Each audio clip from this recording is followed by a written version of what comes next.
A school under siege. And the school is in a panic. I've got students down under the tables, kids. Heads under the tables. 2 students launch a deadly assault on Columbine High. Oh, God. Stay on the doors off. Kids, just stay down. The whole time I just pretended to be dead. It is the worst school shooting in American history. There were a total of 15 bodies. There were 11 males and 4 females. As families grieve, there are questions about the rage I'm gonna pull out a shotgun and blow your damn head off. that drove these young men to murder, I'll rip off your head. and whether warning signs were missed. When you start putting all these pieces together to the puzzle, then you're saying, boy, there's a red flag. The questions and answers. The story behind the Columbine massacre. Next on The Final Report.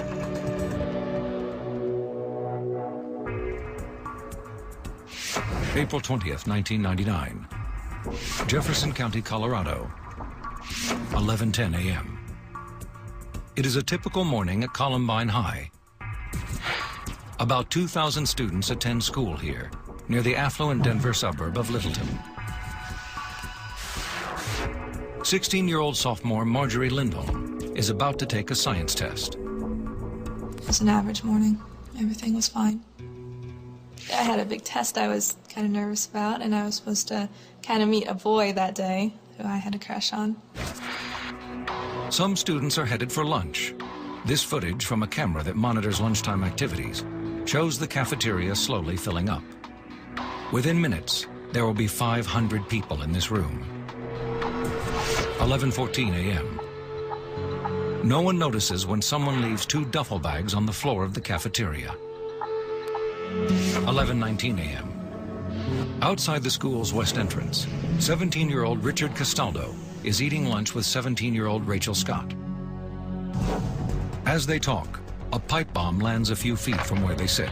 I didn't really realize it was supposed to be a bomb at first. I kind of thought it was like a thing of fireworks or something like that. It didn't do anything at all. I didn't really think much of it. Then, about 60 feet away, Castaldo sees 2 male teenagers. They are dressed in long black trench coats. Without warning, they pull weapons from under their coats. One has a rifle and a sawed-off shotgun. The other has a sawed-off shotgun and a semi-automatic handgun. Their actions raise the first of many questions to be investigated by The Final Report. How were teenagers able to get weapons like these? And then they just, started shooting. And I didn't really have any time to react at all, They shoot Castaldo's friend, Rachel Scott, 4 times. She dies instantly. Castaldo is shot 8 times. The bullets shatter 2 vertebrae. He begins to lose feeling in his legs. Felt my feet going numb and my legs going numb. Kind of seemed like it was going from like the top up. Who are the gunmen? While Castaldo lies motionless in the grass, 3 students walk out of a cafeteria door. One of the gunmen aims and fires. He hits all 3. The pair then shoots 2 more students as they run for cover. How did the gunman learn to shoot with such accuracy? Inside the classrooms, students begin to realize what is happening. We were taking the test, and then we heard what we thought were rocks being thrown against the window. And then we heard a bunch of screaming. In the main office, a secretary alerts Principal Frank DeAngelis. And my secretary ran into my office and said that there had been gunshots fired. And so I ran out of my office into the hallway. 11:23 a.m. A student from Columbine calls 911. Someone's shooting a gun out here and someone got shot, I think. Okay. Can you see anything going on over there? No, some girl's on the ground saying she's paralyzed, and I think she's hurt. Police issue a citywide call for help. 1,000 officers in the area race toward the school. The gunmen now turn and head toward this entrance. As they do, they fire shots into the school and litter their path with pipe bombs. Where did the gunman get these bombs? Just inside the west entrance is teacher Patty Nielsen. She recognizes the approaching gunman as Columbine students. Immediately, she turns and runs toward the library. 11:24 a.m. A Jefferson County Sheriff's deputy is first on the scene. He exchanges gunfire with one of the shooters, but no one is hit. School principal Frank DeAngelis is standing at the opposite end of the hall as the two enter the school. That's where I saw the gunman enter, and that's where the shots were being fired, and then the glass was breaking behind me. On the lower level of the school, the cafeteria camera shows 42-year-old teacher Dave Sanders warning students to get out. Some escape up a nearby staircase. Upstairs, 17-year-old Patrick Ireland and two friends are in the library. We're just hanging out, and all of a sudden, a teacher ran in to the library, screaming and yelling, saying there's two kids with guns out in the hallway. 11:25 a.m. Teacher Patty Nielsen reaches the library. She grabs the phone and dials 911. I'm a teacher at Columbine High School. There is a student here with a gun, and the school is in a panic, and I'm in the library. I've got students down under the tables, kids! Heads under the tables! We need police here. Okay. By now, the gunmen are inside the main hallway. Teacher Dave Sanders, who has just made his way up from the cafeteria, is at the end of the hall. They see Sanders and fire. He falls to the floor. Sanders is dragged into a nearby classroom where a group of terrified students is hiding. One of those students is 16-year-old Marjorie Lindholm. Two teachers helped him into the room.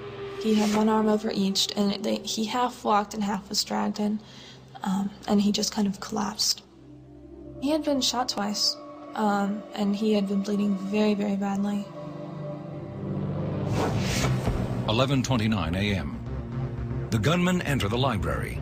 52 students, 2 teachers, and 2 library workers are hiding under tables. Among them is 16-year-old Craig Scott, the younger brother of Rachel Scott, who was shot and killed near the west entrance. Immediately they were shooting off their guns, and they were yelling at everybody in the room. One of them said to the other, "Get anybody with a white hat on." And a lot of jocks wore white baseball caps, and I was wearing one. So I took it off and I put it underneath my shirt. For the next 7 minutes, the two walk through the library, shooting students. Their methodical actions raise the question: what is their plan? Patrick Ireland is with 2 friends, hiding under a table in the corner of the library. When we got to our section, we all had our heads down, in between our knees, basically. One gunman fires his shotgun, hitting Patrick's friend in the knee. As Patrick reaches over to assist him, his head momentarily appears from beneath the table. And that's when I got shot. Got shot twice in the head and once in the foot.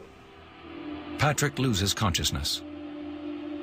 Craig Scott is under another table with 2 friends, 18-year-old Isaiah Scholes and 16-year-old Matt Kechter. After a little while, they came over and they saw my friend Isaiah, and they began to make fun of him for being black. And then they shot Isaiah, and then they shot Matt. And the whole time I just pretended to be dead. 11:36 a.m. The gunmen exit the library and head down the hall toward the science classroom. Minutes later, about 30 students escape through an emergency exit door. Soon, an army of law enforcement will descend on Columbine. They will try to stop the rampage and help rescue students who are still pinned down. That's coming up, and later, the answers to our questions on the final report.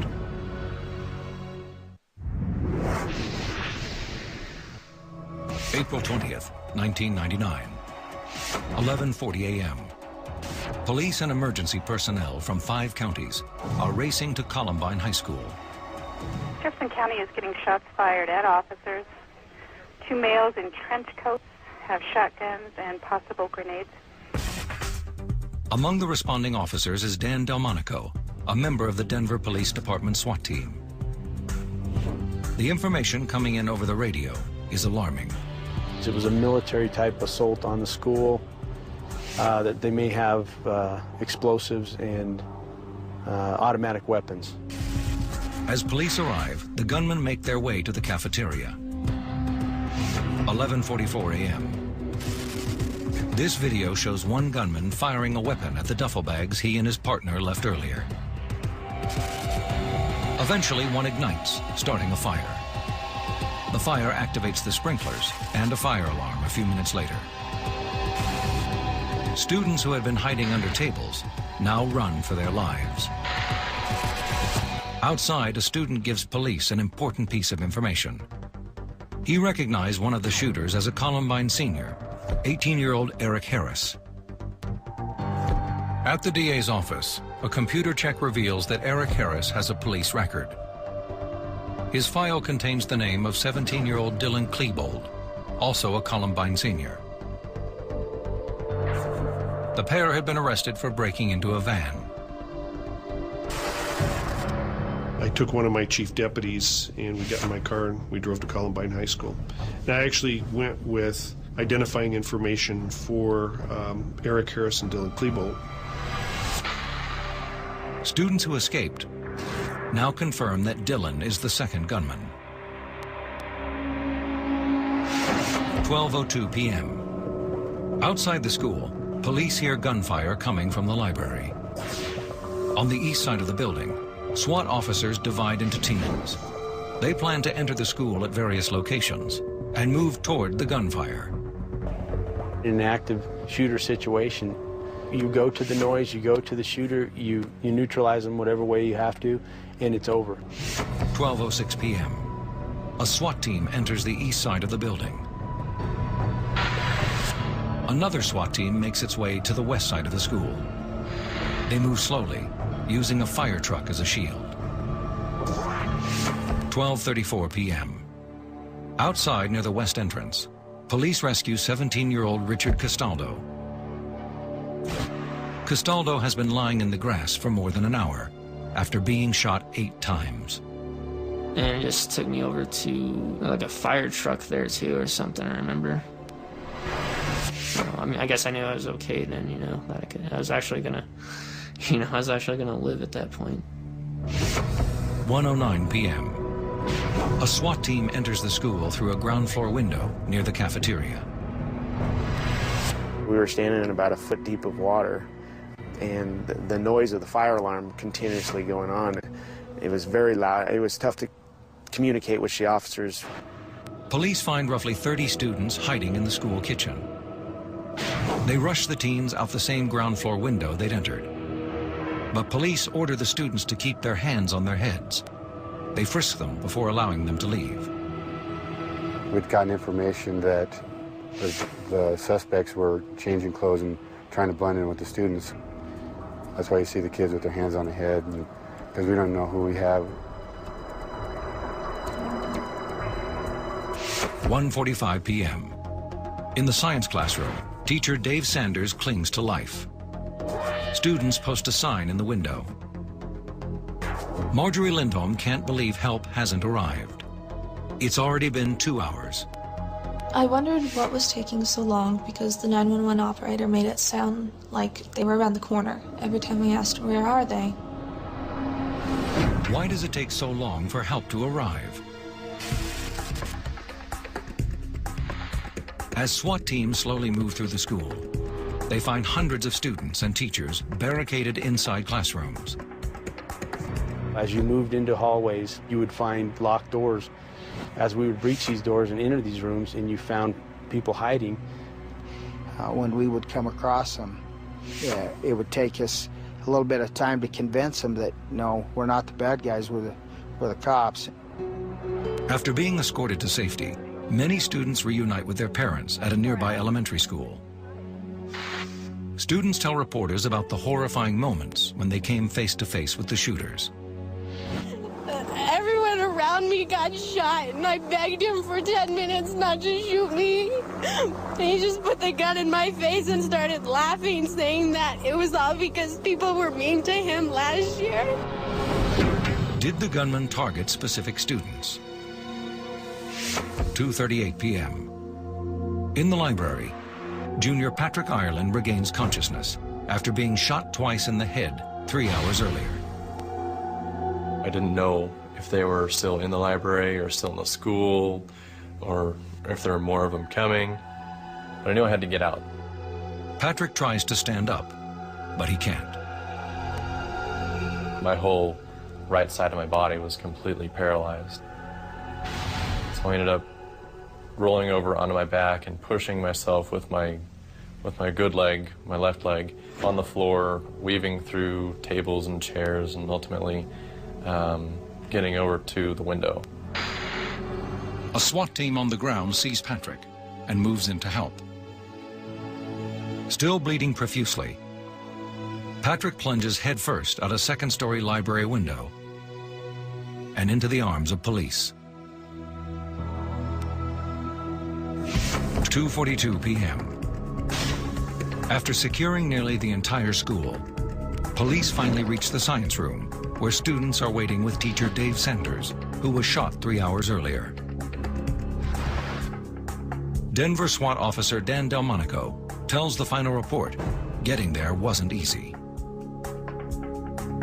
We had no maps, we had no direction of the place, and as we started moving, we had nobody telling us, okay, the science room, if you're here, go there.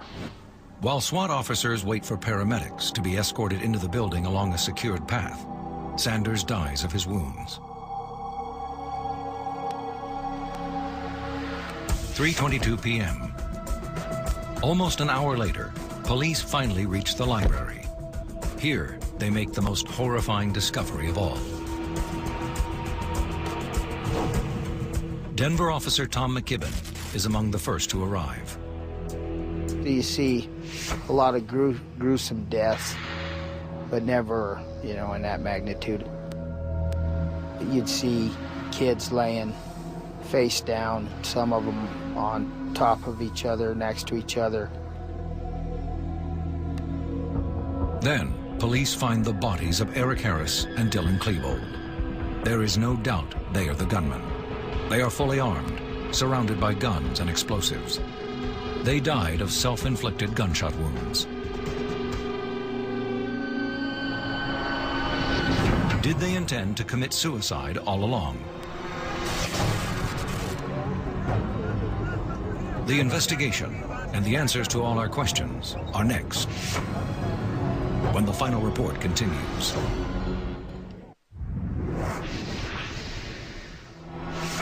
April 20th, 1999. The rampage of Eric Harris and Dylan Klebold at Columbine High School is over. Students are in shock. I was under a table and people were getting shot all around me. They got automatic weapons, sawed-off shotguns, and pipe bombs. The dead include 12 students, 4 females and 8 males, 1 teacher and the 2 gunmen. Throughout the school, police find pipe bombs and shell casings, evidence left behind in the worst school shooting in American history. The level of violence leaves police and school officials wondering, did the teachers at Columbine notice any warning signs? That night at Eric and Dylan's homes, police discover a wealth of evidence, including ammunition, metal pipes, fuses, violent essays, and journals. They also seize a series of home videos made by Eric and Dylan in the months before the massacre. No, no, no. Joe. Hey, what's going on, dude? This is Dylan. Investigators question the parents and begin to consider whether they should be held accountable for their children's actions. What did their parents know? In the days following the shooting, impromptu memorials appear around the school. For the grief-stricken community, the most troubling question remains. Why did Eric and Dylan go on their murderous rampage? Police begin their investigation by scrutinizing the evidence seized from Eric and Dylan's homes. These items help provide the final report with answers to many questions. But the most pressing is, who were the gunmen? Eric Harris and Dylan Klebold seem to be normal, if occasionally troubled, teenagers. Journalist Dave Cullen investigated the shooting for the online publication Slate.com. He believes reports that painted Eric and Dylan as misfits were incorrect. It's a complete myth that they were outcasts.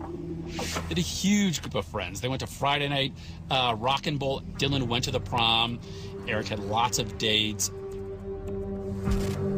Eric and Dylan both worked at this local pizzeria and played video games together. Columbine High School principal Frank DeAngelis tells the final report that Eric and Dylan did well in school. They were very adept at using the computers. They were in a video production class. Eric was in some of our upper-level classes. They were good students. After the shootings, news reports that claimed Eric and Dylan were outcasts also said they were taking revenge against school bullies and were members of a so-called trenchcoat mafia. While there had been a group of students in Columbine High who called themselves the Trenchcoat Mafia, Eric and Dylan weren't members. However, in this disturbing video, the pair did portray themselves as assassins in black trenchcoats. Do not even screw with that little kid. If you do, I'll rip off your head. The video, made for a class project, is based on an essay by Eric entitled Trenchcoat Mafia, Hitmen for Hire. I don't care what you say. If you ever touch him again, I will freaking kill you. FBI Special Agent Dwayne Fusilier says Eric and Dylan wore trench coats during the attack out of necessity. The only reason they had these long coats on was so that both of them could carry a shotgun on a sling and a 9mm carbine on a sling without being seen. Of the two, Dylan Klebold, who had an explosive temper, seemed more likely to get into trouble. When Dylan got mad, you would hear about it. He would just erupt. He just went ballistic. Dylan was known to swear at teachers and fight with his boss at the pizzeria. One of Dylan's oldest friends was Brooks Brown. Brooks' parents, Randy and Judy Brown, say Dylan spent a lot of time at their home when the boys were younger. Dylan was the shyest child I'd ever met. When he would come over here, every time he'd have to warm up and kind of loosen up for a few minutes, you know, and then you could get him to open up. Unlike Dylan, Eric was outgoing and seemingly confident. This video shows Eric flirting with a classmate in the school cafeteria. Eric was known for his calm and deferential behavior. Eric was all about minimizing the damage. You know, yes sir, no sir, you know, suck up all he needed to do, say all the right things to get out of there. Eric and Dylan met in junior high and eventually became best friends. Then, during their junior year, they had a run-in with the law. January 30th, 1998. Eric and Dylan broke into a locked van and stole some electronics. They were arrested, charged with criminal trespassing and theft, and pled guilty. A judge ordered them to take part in a youth diversion program. Probation for first-time nonviolent offenders. Program counselors learned Eric had difficulty controlling his temper and required that he take anger management classes. To juvenile officers, the classes appeared to help. But in March, Randy and Judy Brown discovered that Eric had his own website. It contained a death threat against their son, Brooks. On his site, Eric wrote, "All I want to do is kill as many of you as I can, especially a few people like Brooks Brown." Eric also bragged that he and Dylan had been building and detonating pipe bombs. The Browns filed this report with the Jefferson County Sheriff's Department. 2 weeks later, they followed up by meeting with a detective. According to the Browns, he assured them that there was enough information to investigate Eric for his bomb-making activities. It wasn't until after the Columbine tragedy that the Browns learned police never pursued their investigation. However, according to public records, investigators did draft an affidavit, the first step in obtaining a search warrant. The draft affidavit shows that investigators suspected a connection between Eric and an unsolved pipe bomb case. It read, quote, "On February 15, 1998, there was a report of a pipe bomb. The size is consistent with the devices labeled by Harris." That affidavit made it clear that the characteristics of that pipe bomb were identical to the ones he had written about on his webpage.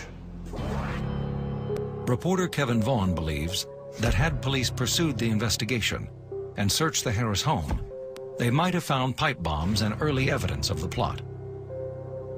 You have to ask yourself whether they would have found things that would have led them to have stopped Columbine from happening. But a search warrant was never obtained, and the case was eventually closed. In 2004, the Colorado Attorney General's office looked into the Browns case. They found that police believed they didn't have probable cause to pursue the search warrant. The Jefferson County Sheriff's Department declined requests for an interview with the final report. April 26, 1998. Not long after the Browns' meeting with police, Eric's journal outlines initial plans for an attack on a high school. It was a full year before the assault on Columbine. Over the next 12 months, Eric and Dylan began gathering supplies. What was their plan? To blow up the cafeteria and shoot people as they fled. First thing to realize about Columbine, it was not intended just as a school shooting. I mean, it was intended as a bombing. Eric wrote, "We will be in all black, dusters, black army pants. It'll be like the LA riots, the Oklahoma bombing, World War II, Vietnam, all mixed together." They wanted to harm as many people as they could. I think their plans were very grandiose, and they were going to take it as far as they could take it. On the day of the attack, the pair would plant bombs in the cafeteria. They'd wait by their cars for the bombs to detonate. Then they'd shoot students and teachers as they tried to escape the flames. Did they intend to commit suicide all along? Yes, based on their journal entries. They did not expect to come out of that alive. Their plan all along was to die in the incident, either from police bullets or by their own hand. They had imagined this, huge firefight with the cops, this war. Satisfied with their plan, Eric and Dylan set a tentative date and turned their thoughts to weapons. In his journal, Eric wrote, "It will be very tricky getting all of our supplies, explosives, weaponry, ammo, and then hiding it all." During the next 11 months, Eric and Dylan began to amass an arsenal and make their final, frightening video. Entry, exit. Imagine that in someone's brain. That's next, and more answers to our questions when the final report continues.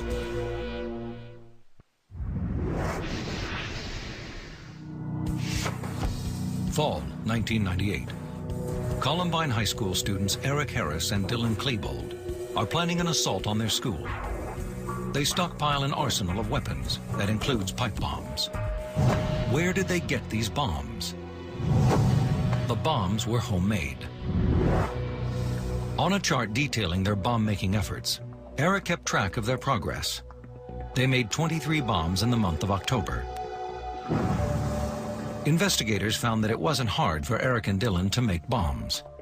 They downloaded plans from the internet. And they bought materials at local hardware stores. The things that injured people here were as simple as nails and BBs in some cases.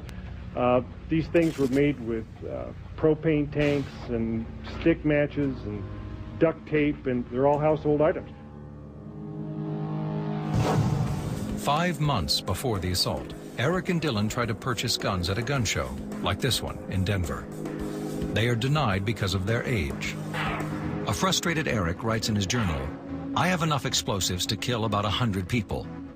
That just isn't enough. Guns. I need guns."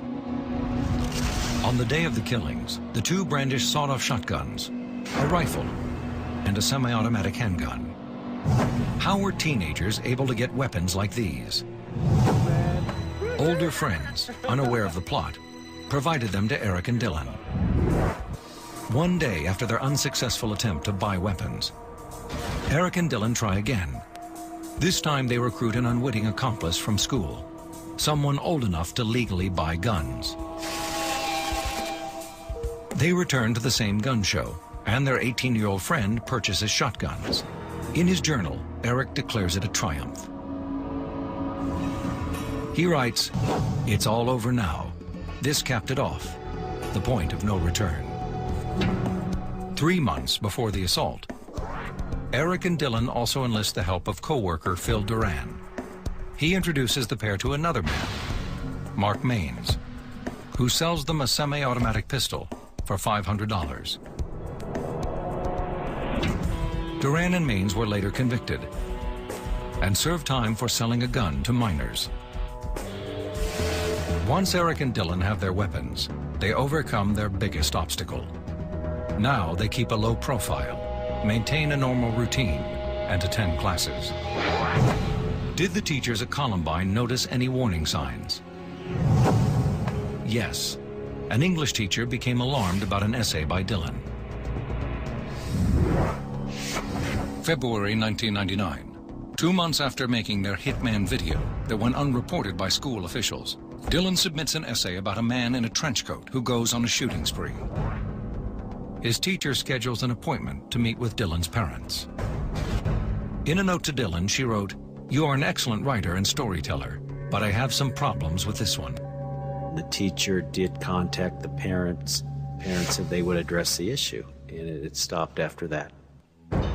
When confronted by his parents about the essay, Dylan told them it was just a story.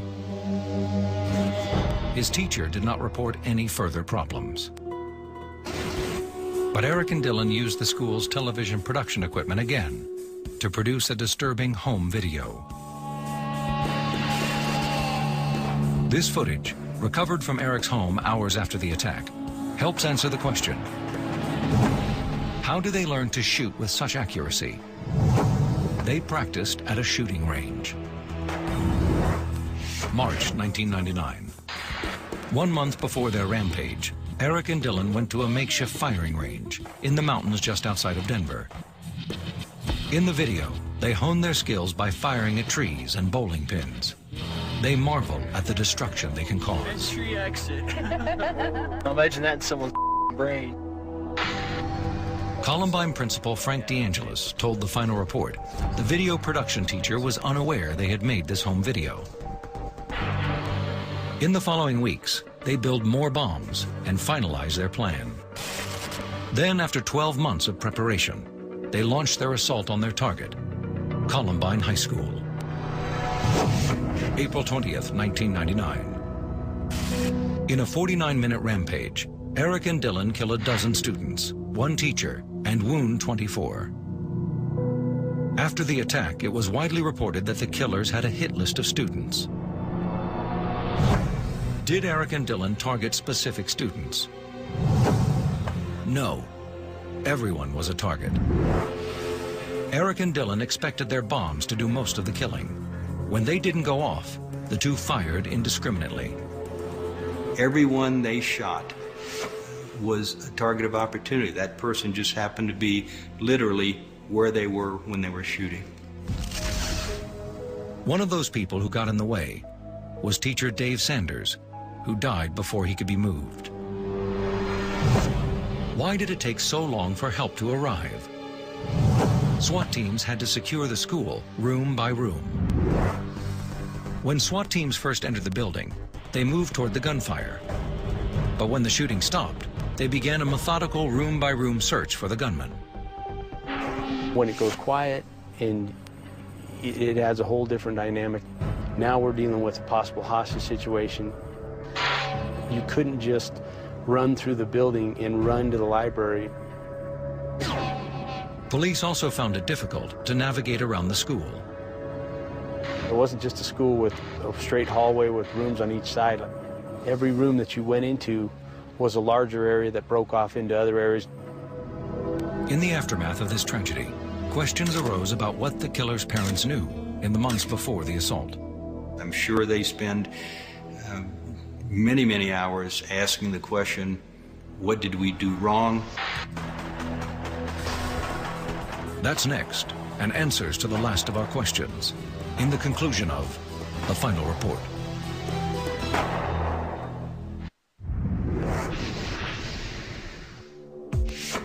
April 20th, 1999, Columbine High School.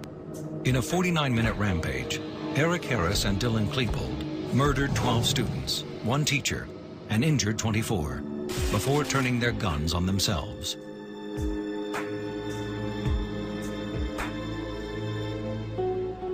Afterward, victims and their families wondered how a pair of teenagers could plan this attack without their parents finding out. It raises the question, what did their parents know? It appears Eric's parents did know of some troubling behavior. What Dylan's parents knew is less clear. Since the killings, Eric and Dylan's parents have declined nearly all interview requests. For the most part, they only spoke to police through their attorneys.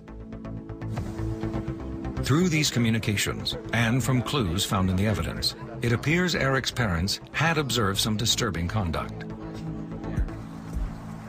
2 years before the assault, Eric's father, Wayne Harris, began a journal. In it, he documented some of Eric's behavioral problems. Eric, he wrote, is unwilling to control sleep habits and unwilling to control study habits. A 1998 entry in Eric's journal seemed to indicate that his father had confronted him about making pipe bombs. He wrote, "I lie a lot. What are some big lies I have told? No, I haven't been making more bombs.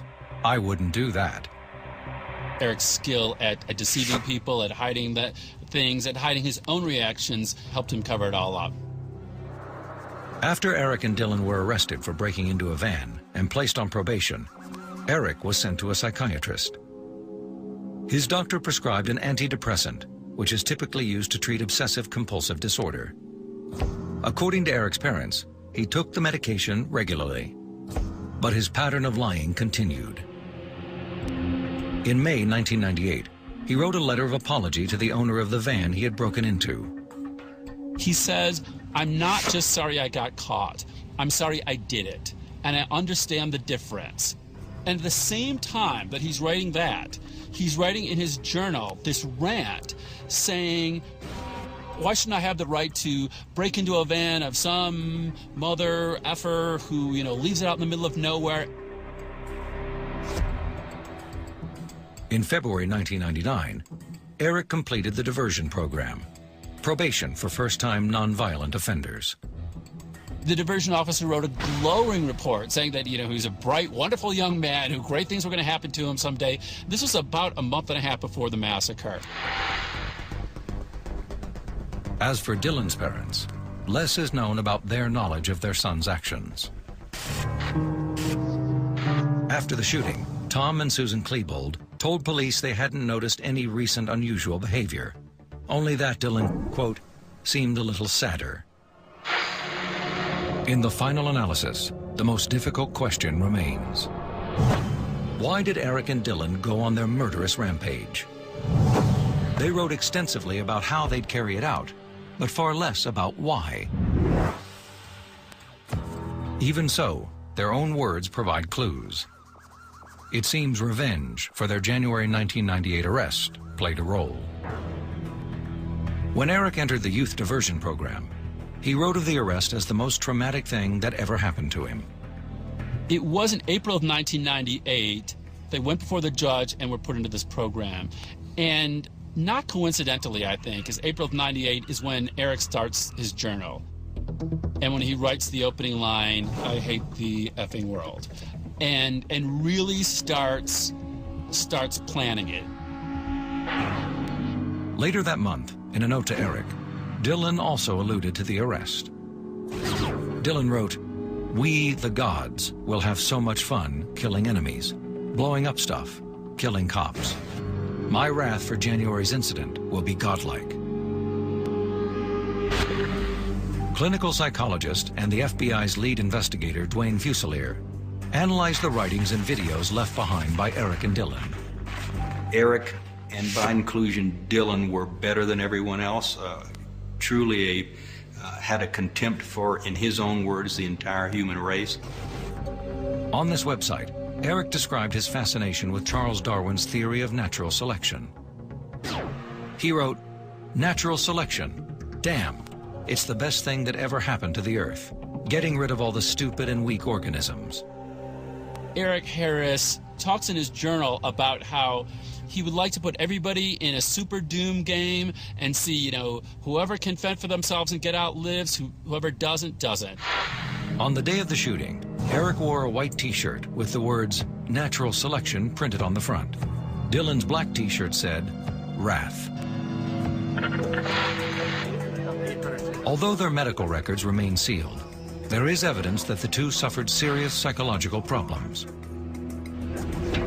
While Dylan ranted aloud about his alleged superiority, privately, his journal entries indicate self-loathing. In some of his writings, he's extremely elated because he's found the girl of his dreams. And then literally a month later, his next writing says, "I want to die. This girl doesn't know who I am." Underneath Eric's pleasant exterior was an angry, deluded adolescent. Eric had a tremendous amount of anger, hatred, the lack of a conscience. He simply didn't care about hurting other people, wanted to hurt other people, and wanted to hurt almost everyone. In the final report, it's clear that in the year leading up to the assault, there were opportunities that could have exposed the plot to attack Columbine. But information was not fully shared between local police, the school, and the parents, and the plot went unnoticed. They had all of the different pieces of information that people had. People in the community, friends, parents, school administrators, law enforcement, had all those entities somehow gotten that information together. Yes, it would have been very alarming. May 2000, the Jefferson County Sheriff's Department released their official report on the shooting. It contained a detailed timeline and nearly 10,000 pieces of evidence. The report concluded that Eric and Dylan acted without outside help. Yet some documents are still not available to the public. The unreleased material includes videotapes known as the basement tapes, in which Eric and Dylan reportedly discuss their motives for the massacre. Officials cite the potential for copycat crimes as the reason for withholding these tapes and documents. By August 2003, the parents of Dylan and Eric settled lawsuits with nearly all the families of the slain and injured students. Both families still live in Jefferson County. The repercussions of the Columbine murders were felt nationwide.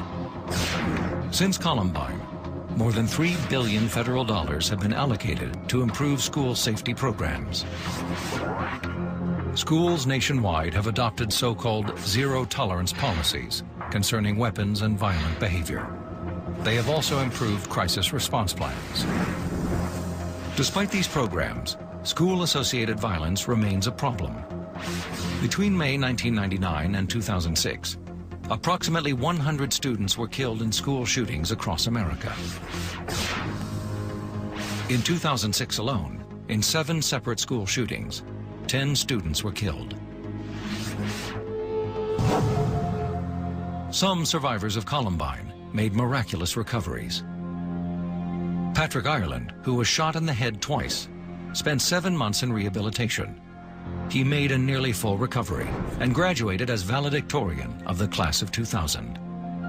I was focusing on me getting better, getting back to as strong as I could, as smart as I could, and I was able to do that.